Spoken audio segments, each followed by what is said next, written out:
has escalated in comparison to non-Aboriginal children. So the rates of removal for Aboriginal children are 11 times more than non-Aboriginal children. And unless things change, we can expect in 7 years' time that 140 out of every 1,000 Aboriginal children will be an Aboriginal child in care. That's an indictment on the rights of our children. So there's much to be said about changing legislation to ensure that the primacy of child's best interests is embedded in legislation, because at the moment that primacy is not present in our legislation. And the Aboriginal child placement principle has been diminished. But we need more in terms of prevention, because that is where we can make the greatest impact. We have the Closing the Gap target around reducing out-of-home care rates. Now, we don't have even enough Aboriginal community-controlled organisations being consulted with decision-making in regards to our Aboriginal children and young people. So the issues are multi-layered, but our Aboriginal community, through the inquiry, have come up with priorities and solutions through what I've termed in the recommendations. Very much evidence-based. That is what the inquiry has enabled me to access. Now, we have an opportunity here in South Australia to create change. This is the first time that we've been able to conduct an own motion inquiry led by an Aboriginal person with powers of a Royal Commission. So yielding, evidence, but being able to do that assessment with the voice of our Aboriginal children and families and community members to truly have a say about the changes. So those recommendations need to be implemented. So I'm in the process of establishing a process to monitor and oversight the implementation of the recommendations. Yeah. So that's the next step, is actually implementing a lot of those recommendations of your report. Morgie, April said there, it's about investing in preventative measures. When it comes to keeping Aboriginal people out of jail, out of prison, it's failing in this state. What are some of those preventative measures that we can start reducing the number of our people that are incarcerated here in this state? Well, in 95, 96, I went and lived in Canada. I worked in an Indian prison healing centre, and while I worked there, it was looking at all the people that go into prison. Before they go home, they come through this centre, they come there, and it's like getting them back into their culture. They learn all about who they are. They learn about the cultures, they learn about practice. Not just learn about it and then leave it there, they practice it. And it's done by elders and a lot of the people that got knowledge and all that. So we need that here. And since 97, I've been trying to set it up here. When I got back, I tried setting it up, and I'm still trying to set it up. I went and had a meeting the other day with our Premier, Peter Malinauskas. I went and had a meeting with him about it, and a few other ministers and that, even the CEO with corrections. I went and had a meeting with them to try to set it up here so that we start getting our people from the prisons come back to the centre before they go home. Yeah. Because at the moment they're going from home, from prisons to home, and a lot of the stuff, within a week they're back in. Yeah.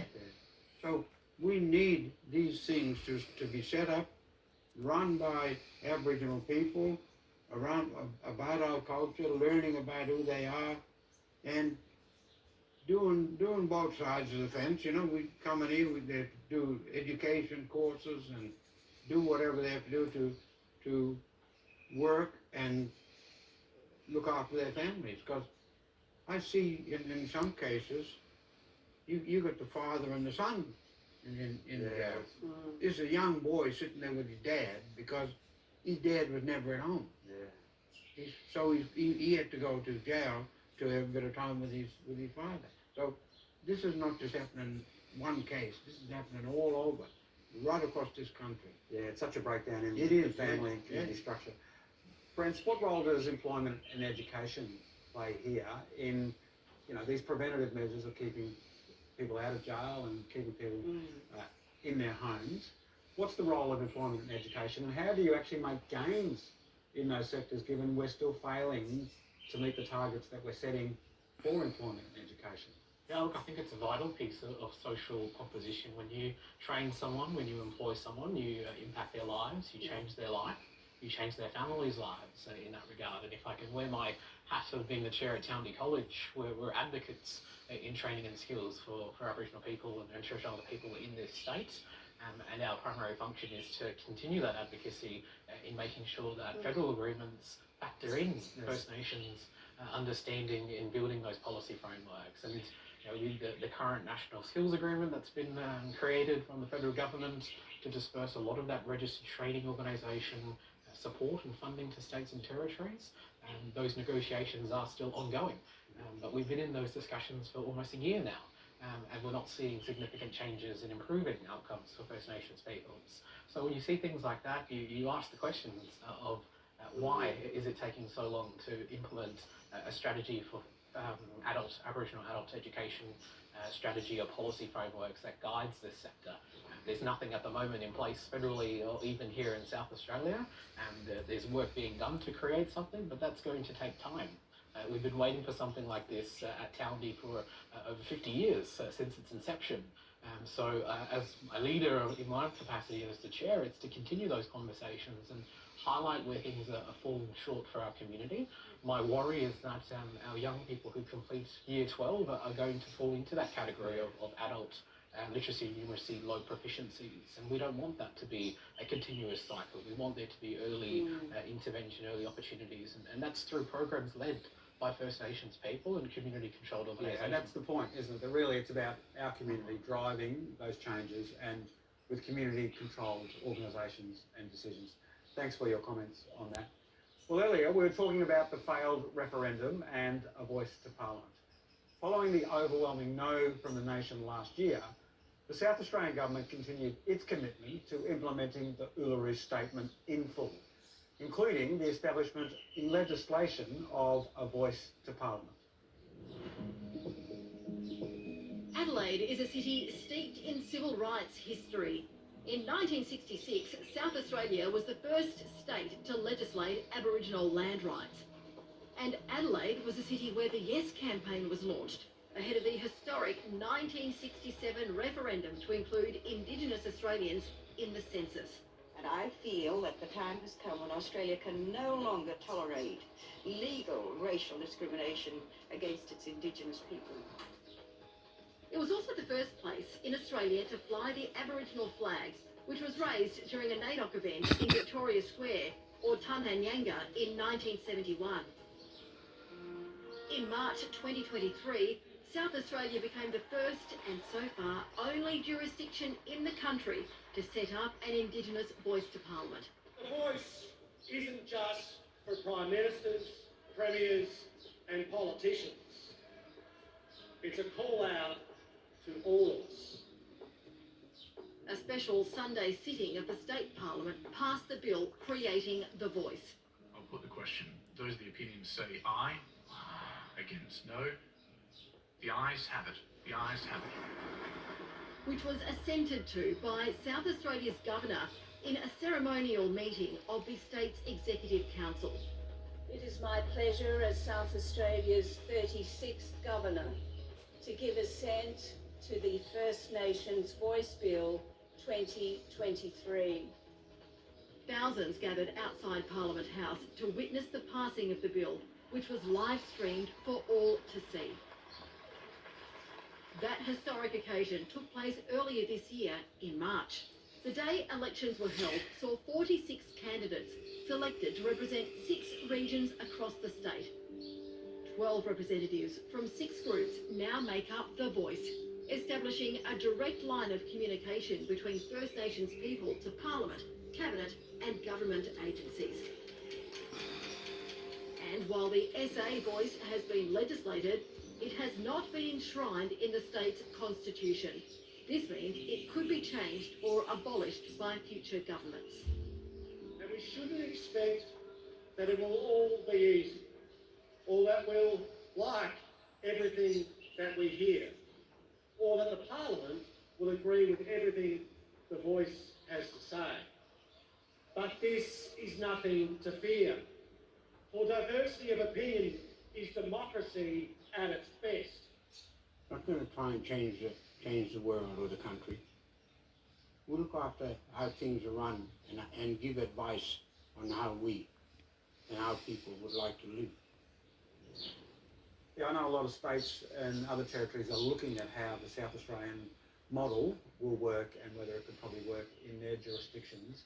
I want to talk about, realistically, how is a voice to Parliament going to impact on all the issues that we've spoken about earlier? How do you see a voice to the South Australian Parliament actually making change here for First Nations people? Moogie? The voice itself is like, it's a new machine. We have to learn how to use that machine. We have to learn how to drive that car. We have to learn how to put all the issues that affect Aboriginal people there so that we can sort them issues out by using the voice. And not to say that it hasn't been used before, because you look at this country, how many groups lived here and still live here? How did they? We don't have to take the voice and put a Western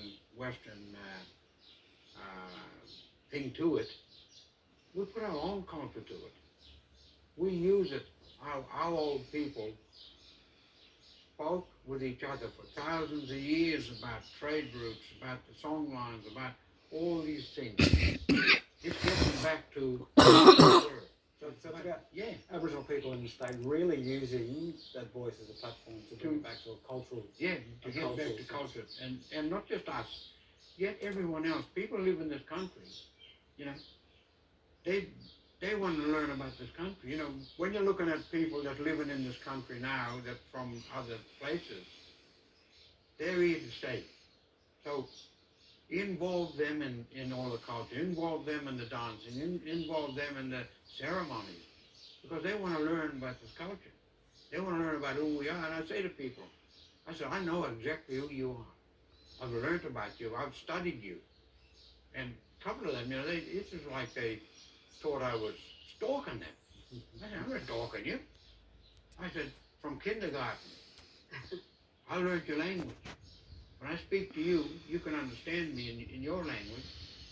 But if I spoke to you in my language, you wouldn't understand me. So why don't you learn my language? Learn who I am. Learn our stories. Learn about this land. That way, then we start getting onto each other with a different respect for each other. Saturate them in Aboriginal culture. That's right. And a great invitation there for them to share. I want to bring April into the conversation. April, how do you see the voice working in your area of prevention and keeping kids out of the out-of-home care system?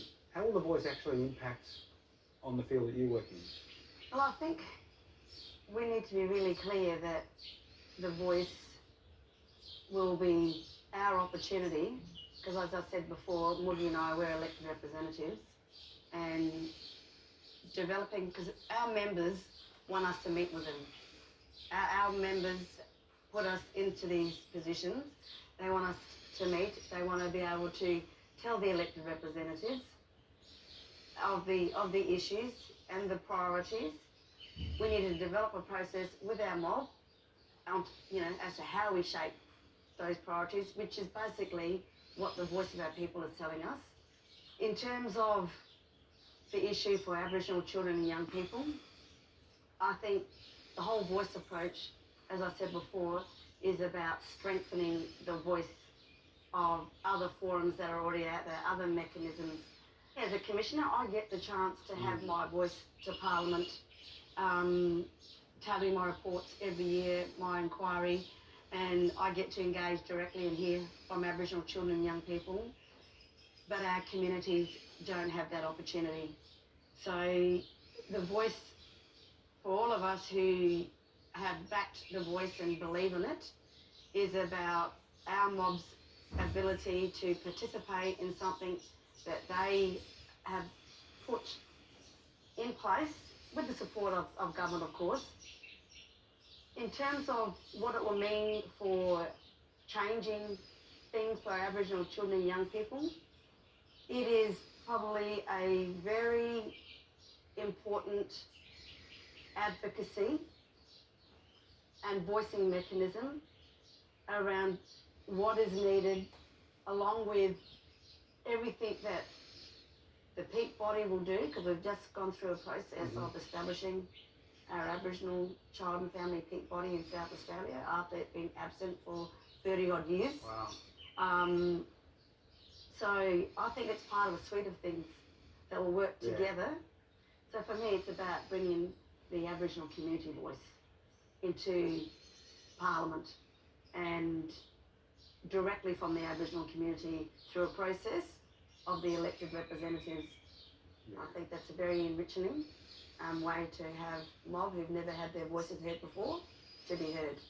Friends, we've heard there that this is really about Aboriginal people being involved in the Voice to Parliament to develop those solutions. But is it a fair criticism of the Voice to Parliament that not many people voted in the elections for this Voice to Parliament? So is it fair to say that Aboriginal people don't really support the voice here in South Australia? No, I don't think it's a fair thing to say. I would probably say the more disappointing thing is that the low level of Aboriginal people wanting to engage in the political process is probably a big of a concern for me personally. I'd love to see more people involved in that political space to hold positions of office or be involved in leadership of parties. That's really going to probably make more of an impact in our political system. So I think it's probably fair to say that Aboriginal people being more engaged, involved in the political process will no doubt achieve greater changes across our political spectrum. And I don't think in isolation you can simply say that the voice and not having enough Aboriginal people participate is a direct result of not having a structure of change. I think what's important to remember is that this is a new process of change, and with any change process, it's going to take some time to understand the parameters of what's currently in place and what needs to be modified, and how you go through that through a pragmatic process. It's simply not an overnight flick of a switch and you've got better outcomes for Aboriginal people in this state. It's going to go through quite a vigorous process, and time needs to be appropriately adequate in that regard. I think what's important, JP, is that we understand that not everyone is going to be involved in the political process, in particular in the Aboriginal community, and we simply can't see the voice involvement as the be-all end-all of not wanting to have a mechanism of change for our communities. I think what's more important is we engage with our communities to be a part of the political process, to understand what that means. I'm sure a lot of people weren't really across what a referendum was in that sense, and the large portions of our population not understanding what a referendum was. Without understanding and being involved in those spaces, our communities are not going to be fully educated on what the mechanisms of control and management exist in our structure of parliaments and things like that. So I see the First Nations Voice to Parliament here as an engine for change, and with that, any change program must have appropriate time and adequate resources allocated to it in order to effect real change in our state. And we're about to hit the first year mark, I believe, of having the voice created here in South Australia, and respectfully so, communities are going to be asking questions of where things are at and how things are going, but I would very much stress to those community members that be a part of that process and hang in there, but also don't be so critical of it, because it is a new thing. Yeah, it's about being that platform for change for our mobs.